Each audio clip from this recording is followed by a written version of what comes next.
مصلحا ومجددا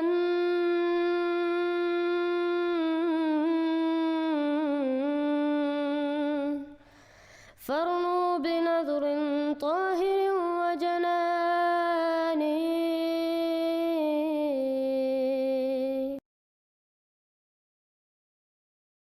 سب دیکھنے اور سننے والوں کے لیے محبت بھرا سلام. مزید نئی اپڈیٹ کے ساتھ آپ دیکھ رہے ہیں یوٹیوب چینل میسج آف اسلام.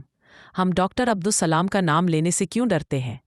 پہلے یہ ویڈیو دیکھتے ہیں، پھر ہم اس پر آگے بات کریں گے. جب دنیا مان رہی ہے تو ہم نے کیوں نہیں مانا؟ سیدھا جواب ہے مذہبی تعصب. کیونکہ وہ احمدی ہیں اس لیے ہم عبدالسلام کا نام لینا پسند نہیں کرتے.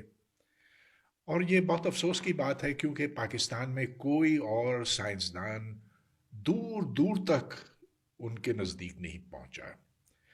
صرف نوبل پرائز کی بات نہیں ہے، نوبل پرائز تو ہر سال دیے جاتے ہیں، لیکن ان کا اتنا بنیادی، اتنا کلیدی نوبل پرائز تھا کہ آپ کوئی سی بھی کتاب کھولیں quantum field theory, particle physics میں، ادھر عبدالسلام کا نام بہت نمایاں ہوگا. اور صرف یہ نہیں کہ جو کمزور اور برقی مقناطیسی قوتوں کو یکجا کیا، نوبل پرائز تو اس کے لیے ملا، لیکن اور بھی بہت بڑے کام ہیں جس میں پروٹون ڈیکے اور سپر سیمیٹری شامل ہے. خیر میں یہاں ان کی وضاحت نہیں کر سکتا، لیکن یہ وہ بنیادیں ہیں جس پر جدید سائنس اس وقت استوار ہے. لہٰذا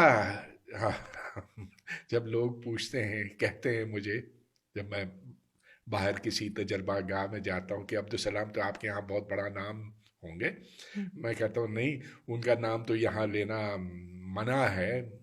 یہاں کوئی ادارہ ان کے نام سے منسوب نہیں ہے، کوئی سڑک ان کے نام پر نہیں رکھی گئی ہے، شاہراہ تو دور کی بات ہے، شہداء تو آپ کو ہر طرف دکھائی دیتے ہیں، لیکن کوئی سائنسدان نہیں، اور اس پائے کا سائنسدان جس کو دنیا مانتی ہے. سر ہم ایسی کیوں ہیں؟ ہم اس لیے ہیں، اس طرح اس لیے ہیں کہ ہم یہ سمجھتے ہیں کہ اگر ہم نے کسی غیر مسلم کو ذرا سی بھی جگہ دی تو پاکستان کی بنیادیں ہل جائیں گی. اب افسوس یہ کہ سائنس ایک بہت بڑی عمارت ہے جس کو بہتوں نے تعمیر کی ہے. ہاں، جو پچھلے زمانے تھے، میرا مطلب یہ آج سے کوئی 800-900 سال پہلے کی بات ہے، تو اس میں الفارابی اور ابن سینا اور ایسے سائنسدان تھے جنہوں نے شروع کی کچھ اینٹیں رکھی تھیں. اس کے بعد یورپین سائنسدان تھے، ہندو تو اس سے پہلے تھے. اصل میں جو سب سے بڑی تھیوریز بنی ہیں فزکس کی اور جس کی بنا پر ہم اس دنیا میں اس دور حاضر میں پہنچے ہیں، وہ عیسائیوں کی ہے اور یہودیوں کی ہے. ہم ان کا نام لینے سے نہیں کتراتے، ہم نیوٹن سے نہیں ڈرتے، ہم آئنسٹائن سے نہیں ڈرتے. ہمیں تکلیف ہوتی ہے جب عبدالسلام کا نام لیا جاتا، کیونکہ ہمیں ایسے لگتا ہے کہ خدا رہا اگر ہم نے اس کا نام لیا تو پاکستان ایسے لرز جائے گا، اس کی بنیادیں ٹوٹ جائیں گی. پاکستان کی تاریخ میں کئی ایسے نام ہیں جن پر ہم فخر کر سکتے ہیں، مگر افسوس کہ ہم نے انہی میں سے بعض کو اپنی تنگ نظری اور مذہبی تعصب کی پھینٹ چڑھا دیا.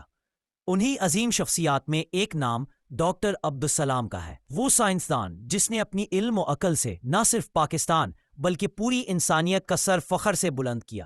ڈاکٹر عبدالسلام وہ شخص تھے جنہوں نے پاکستان کا پہلا نوبل انعام حاصل کیا، جنہوں نے دنیا کو نظریے برقی و کمزور قوت کے اتحاد جیسی پیچیدہ مگر حیران کن سائنسی حقیقت سمجھائیں. ان کے علم، محنت اور عزم کو دنیا کے بڑے بڑے سائنسدان سلام کرتے ہیں، لیکن افسوس اپنے ہی ملک میں ہم ان کا نام لینے سے ڈرتے ہیں. کیا یہ ہمارا علمی زوال نہیں کہ جس قوم نے ایک نوبل انعام یافتہ شخص کو صرف اس کے مذہب کی وجہ سے نظر انداز کیا، وہ قوم علم و ترقی میں کیسے آگے بڑھ سکتی ہے؟ اصل مسئلہ قادیانیوں کا خوف نہیں بلکہ ہماری کمزور ایمانداری اور جہالت کا تسلط ہے. ہم نے اسلام کی اصل روح کو چھوڑ کر